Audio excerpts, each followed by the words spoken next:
Okay, you guys, if you remember yesterday, we worked on a story map. We were talking about reviewing how to go through a story map or a plot map for the Hunger Games. So what I'd like to do first, we're going to review just the terms from a story map. I'm going to see off the top of your head if you can remember what the terms actually were without looking at the map. And then what we'll be doing today is taking a look at a myth that the author of the Hunger Games said was her inspiration basically for writing the book. How many of you remember what we talked about yesterday with this article?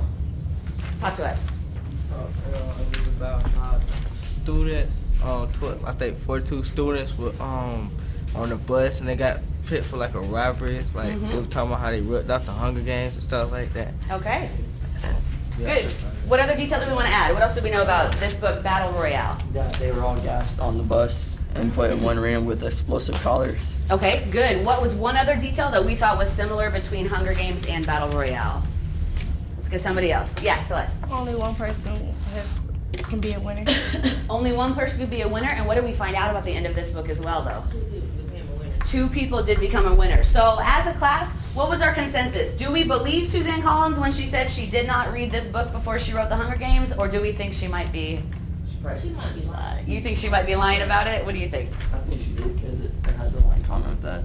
It does have a lot in common. Well, what we're going to look at today, as I said, for Theseus and the Minotaur, you may have heard those terms before. You may have read this myth a long, long time ago. She actually came out and said, yes, I did read this myth, and this was my inspiration for trying to think up the Hunger Games. So as we read through this today, we're going to be looking for some similarities because your exit slip today, I'm going to ask you to actually write down, how do you think this myth did influence Suzanne Collins? So what we'll do first, let's review a story map.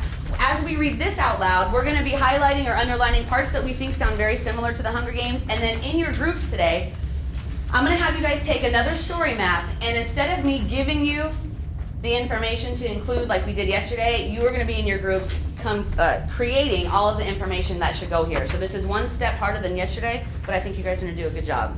Okay? The hint, again, you probably want to start with the climax of the myth that we're going to look at, and then you'll probably work down on those sides as well. Okay? So let's see what you remember from yesterday. What is this whole section called? Rising action. Good. And Taboris, give me a good, easy definition of rising action. Like where story starts to come up to the climax. Okay, yeah, you're right. Good. So the events leading up to the climax.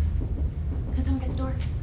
Thank you. All right, and he kind of answered the next one. This one then is the climax. Good. And Dyron, I saw your hand. Tell me a good definition for climax.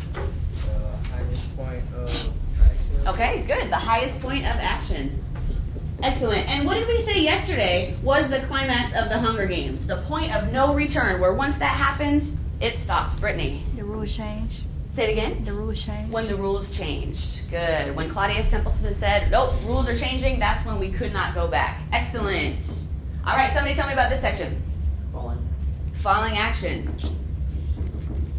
Why is this section so much shorter usually than rising action? Say it again. Because it's getting to the end. And I think what we talked about yesterday was, how many of you want to go see a movie where the climax is right here and then it takes 2 hours to get to the end of the movie? You would? Yes. Whoa, I definitely would. So we usually have a shorter one. Good. What is the big fancy way to say the end of the story? Resolution. Resolution. Beautiful. And then there were some other words that we talked about as well. For example, at the beginning of the story, when we explain everything that's about to happen, who remembers what that's called?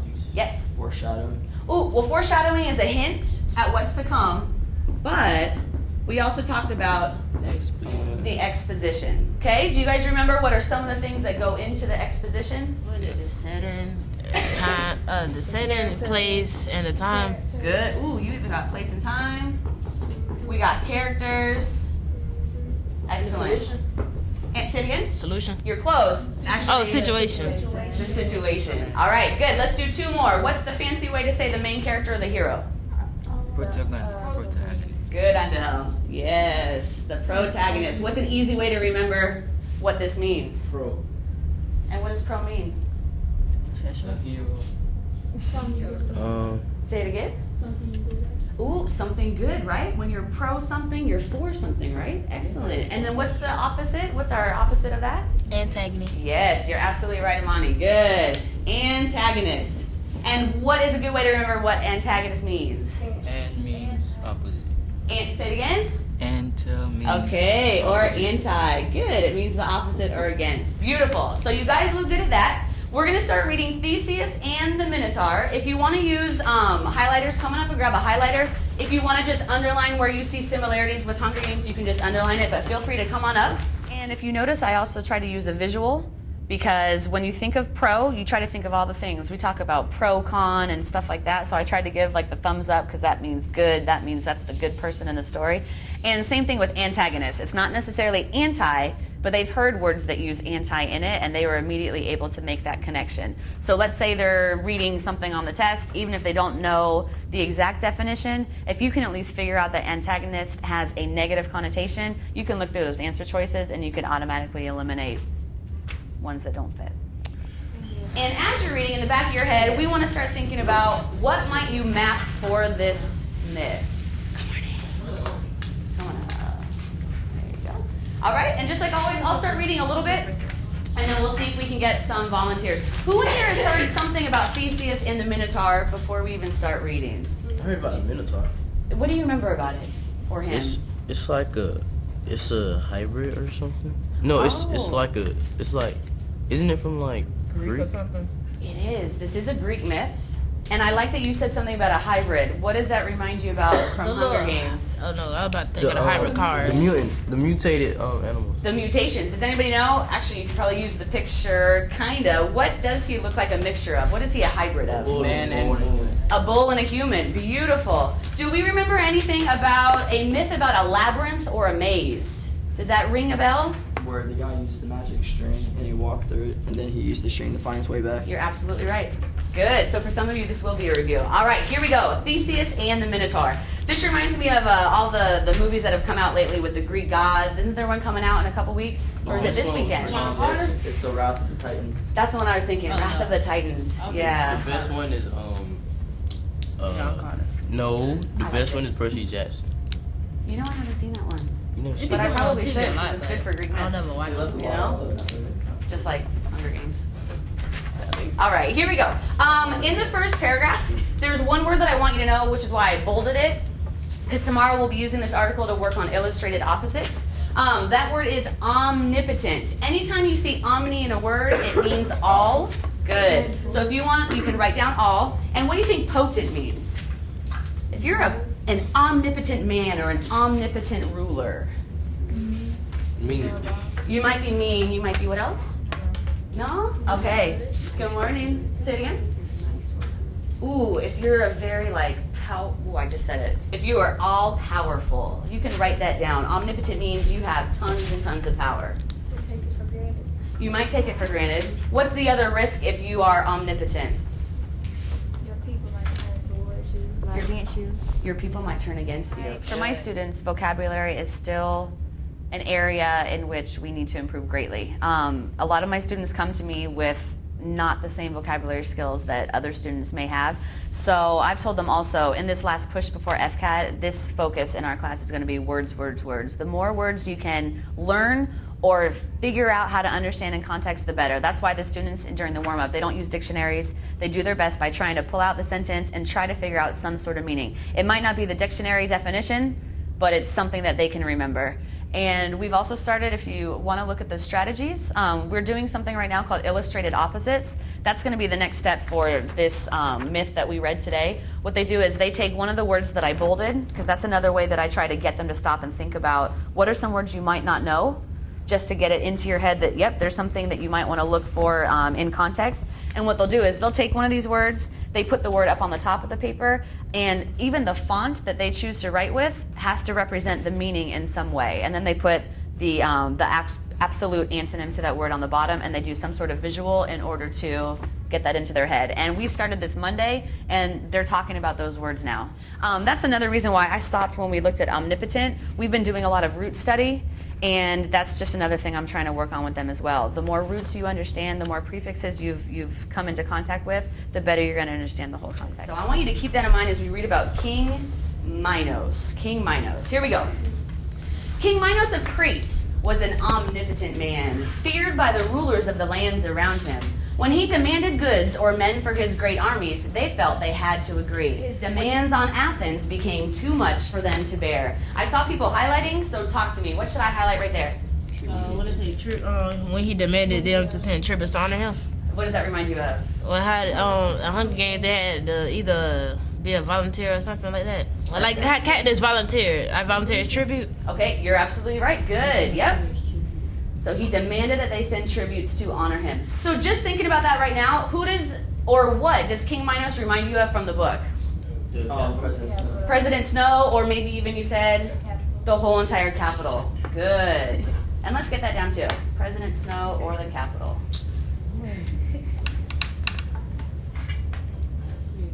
One habit that we should do as good readers is monitor for meaning. And that is my way of doing it. First, I like to model up on the overhead what I'm doing, and I also record what they say because it gives them ownership over their own learning, basically. And I've noticed that the more they interact with the text, the more they are engaged in what they are doing. And it's just a great way to monitor for meaning. I don't like to stop all the time, but if you can consistently remind them of what they're looking for, it makes for just a better learning process. Helps them remember. We used to do a lot of coding with the text where you put pluses, check marks, exclamation points, but we found that didn't feel very authentic, especially if you were going to go on to FCAT. You probably wouldn't take the time to put pluses and minuses as you're reading, but you might remember something if you just do some sort of quick comment in the margins. So that's what I focus on the most. I think that's the most natural thing that I do as a reader, so I always like to demonstrate for my students, oh, that's one quick little memory that I want to make or connection I want to make, so I do the same thing. It was powerful and savage, and it loved to eat the flesh of the humans who had been shut into the labyrinth by King Minos. They would wander through the maze, completely lost, until at last they came face to face with the Minotaur. It's not a great way to die, really. Any connections? Yeah. So why would he send people in there? Or did he send the people in there? Okay. Connection is like when they, was it Katniss and when Kato was stopped by all the dogs. Okay. With all the eyes. That's Oh, what so it this reminded reminds you of the actual death of Cato? Right here. We can underline that. And let's try to answer Shayla's question. You said, why did he send them in? Yeah, or did he send the people in there? Because it said, because that last sentence, what is it? They would wander through the maze, completely lost, until at last they came face to face with the Minotaur. Exactly. I would go back up to here. If you look back up at the first paragraph, it says when he demanded they send tributes to honor him. Does that remind you of what the Capitol did? Did it have the same purpose? Why did we send people in the Hunger Games? To show the districts that the capital owns them. To show the districts that the Capitol owns them. Does this sound the same? Yes. It kind of does. All right, good. Let's keep going. Actually, our whole school, all of the intensive reading classes read the Hunger Games, which is a great whole school activity, and it was a perfect timing because the movie did come out at the end of spring break. So we luckily finished the Hunger Games the Friday before spring break. And what we're doing this week is every day we're doing a different influence on the book. One of the most important benchmarks for FCAT is synthesis and using multiple sources and bringing them together. So I'm trying every day to find some kind of resource or influence that the author actually used or perhaps didn't use, but looks the same, to see if they can draw those connections. And I think today they did. We're gonna say this right here. Father, this is terrible, shouted Theseus. We cannot let this go on. We cannot sacrifice any more of our young citizens to this tyrant. When it is time to send the next tribute, I will go as one of them, and I vow that it is the last time the Minotaur will be fed with the flesh of any of our people. Who found a connection? Brittany, yes. I found a connection at the end where Katniss was telling Peter, let's just trick the Capitol since they wanted to trick them. I like it, tricking the Capitol. Essence, you had another thought. I was about to say how he volunteered as tribute and Katniss volunteered as tribute. Exactly. Good. So examples of volunteers. You starting to see the connections? Yeah. Does this sound more similar to the Hunger Games than the story we read yesterday? Standing behind the king, listening, was his daughter, Ariadne. From the moment she set eyes on Theseus, Ariadne fell in love with him. As she listened to her father goading and taunting the young prince, she decided that she would help him. As he entered the labyrinth and the guards walked away, she called softly to him. This is when Katniss and Peter. But in this one, she falls in love with him. But in Hunger Games, Peter falls in love with her. Okay, almost at first sight, That's right? all for the sake. Good. First sight. Love. All right, what we're going to do right now, since yesterday, remember I gave you the easy part. I gave you what you were supposed to put in the chart. Starting today, you're going to try to work through your story map and create a story map for Theseus and the Minotaur. So if you take a look real fast on this paper, I crossed out foreshadowing because at first when I read this, I didn't think there was foreshadowing, but there actually was. What was the foreshadowing in the story?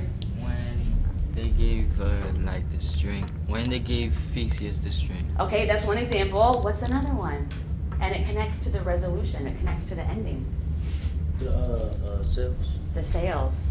Okay, remember at the beginning he said, change your sails, change your sails. That was a hint for us at what was to come. Okay, so let's get into our groups, reading comprehension, vocab, and fluency groups. You are going to get this. I crossed out the Hunger Games because we're using the same copies from yesterday, so if you just want to write in Theseus and the Minotaur. And I think first, though, we should talk about the climax. We all probably want to start with the same climax. What was the point of no return where everything changed based on one action? When you left the girl on the island. I heard when he volunteered. Is that part of the rising action, or would that be the highest point of action? That'd be the rising. That would be rising. So what was the part where something major happened? Ooh, I heard when he stabbed that thing, and you were going to say? What was the girl name that told him the trick? Ariadne? Yeah, Ariadne told him the trick. Is that rising action or climax? That's still rising action. Getting up to the climax. When he touched the Minotaur horn. When he touched the horn, and that's kind of action, but what's the action right after that? When he got down there. Yeah, and you said it. His neck. And he killed it. Yeah, snapped his neck right there. So what changed? What changed was he killed the Minotaur. He killed it. So when you get your chart, you can add that in right there. And then from that, it should be easier for you guys to go through and do your rising action and your falling action. All right? Okay, let's move into our groups super, super quick. Major characters. Who are our major characters? Theseus, Ariadne, and his father. And who was the omnipotent ruler? What was his name? King Minos. Notice that Minotaur and Minos have the same little root, doesn't it? Say it again. Yes. Yeah. Oh, gee, doesn't that sound like he was like the game makers? Oh, good. Let me ask all the groups. What would you say for the setting for time? What year? Probably like back in what is AC? You could say BC. Yeah, Okay, yeah, you could say that. You could say ancient times. You could say ancient Greece, whatever you want. And what would you say for place? The arena. Good. The arena, but in this story, it's actually called the labyrinth, the maze. Good connection, though. How many of you also noticed the labyrinth was a great connection with the arena? Because he said, because every year it's like a different arena, but in this one it's just the library. Exactly. Yep. And you can't get out, right? The only way you can get out is if you are the final winner. Essence, what were you going to say? I was about to say how and they in the Capitol and they was walking through the dark and they had to like come out and see all the people. looking at them. Good. And I like the connection to Madge. And this group, how are you guys doing? It would. If you remember from yesterday, we said the external conflict was character versus character, so you can put the same thing for external conflict right here. Character versus character, yep. Theseus versus Minotaur or Theseus versus King Minos, that was character versus character. If it had been, let's say, Theseus versus a huge storm that the gods brought, it would have been character versus nature or character versus the world. Wouldn't the final action be Theseus love a girl on the island, and then the resolution would be his father died? I think the resolution is correct. His father died. That's the very last thing we learn. Can you think of two events of falling action? Like immediately after he kills the Minotaur? He loses the string at first. Yes, that would come next. Excellent. So he loses a string, finds it again. Actually, he touches the Minotaur's hair and he says, oh, is that a string? But it's not. and then I think we would go with your event. Or I do have some students, I think, that just prefer to work by themselves, but even those students, I like to have them at least in a physical group so that if they do feel like they need that support, they can share out with the other students. Well, I encourage talking. I don't think students learn unless they're hearing ideas from other people as well. What better way to get feedback on your own opinions or on your own thoughts about the text than sharing it with other students and with just the teacher. I like to tell them right here. The people of Panem, specifically District 12, prepare for the annual reaping where 2 representatives from each district will be chosen to participate in the Hunger Games. So it's like a one sentence, what's the whole premise of the story? So what would you say for this one? What's the external? Wait, let's go with situation first. Oh, yeah, situation. If you were to sum up really quickly the beginning of the story, you'd probably want to. This is just a basic story map. What we're trying to do also before FCAT is just to go through and review all of the tested benchmarks that the students are going to see. And we have been working a lot on benchmark, I can't believe I know this, 215 and 217. It's all literary elements and characterization and so forth. And what I tried to do is do a real basically release to the students. Yesterday, we reviewed all the terms that they should have known by the time they came into 9th grade. And on the back, what the students were doing was taking all of these different terms or different statements, and they had to actually put it into the correct spot on the story map. Today, I actually did the gradual release where once we did this yesterday, now it's on to them working in groups to actually determine what goes into each spot, which is much more challenging. With gradual release, it's a process in which the teacher models first what they want the students to understand and what they want the students to be able to do.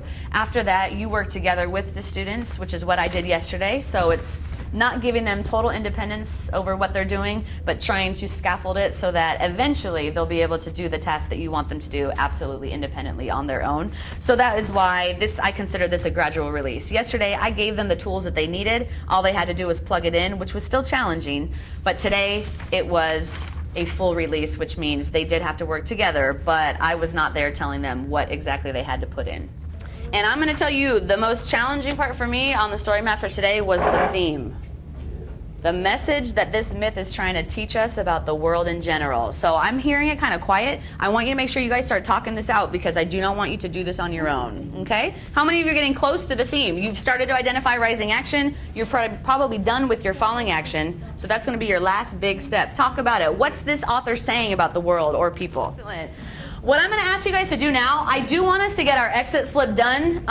You know Ms. Wright's going to do announcements at about 8:15. If she starts talking, make sure you stop and we'll do the pledge and we'll go right back to our exit slip. Give me 1 second, Dyron.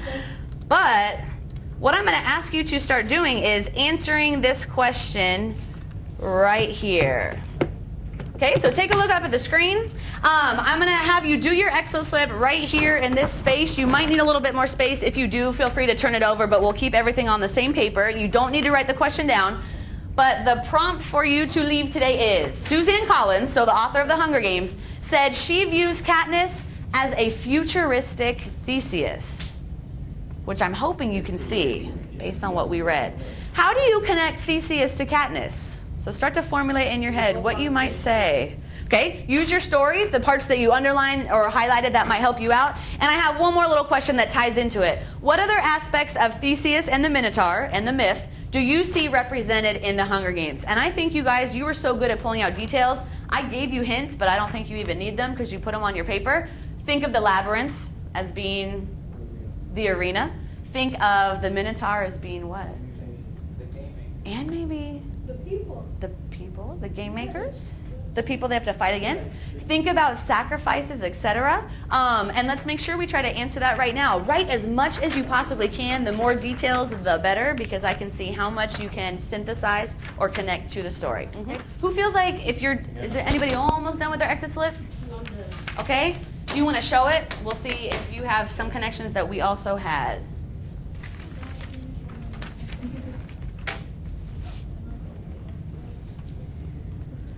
Put it up. Thank you. All right. Does anybody still need the question? Yes, no? Yeah. You still need it? Okay.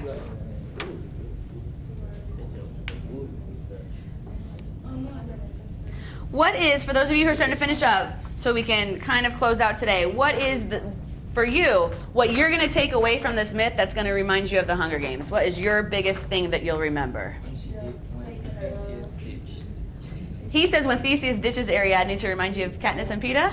Okay, and you were going to say?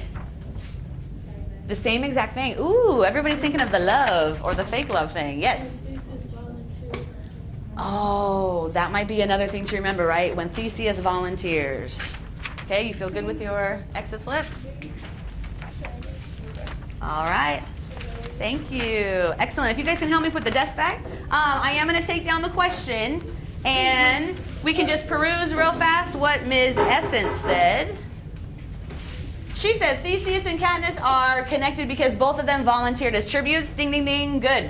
Because Katniss didn't want Prim to get hurt or killed, and Theseus didn't think what happened to the kids was fair. That's a great connection as well.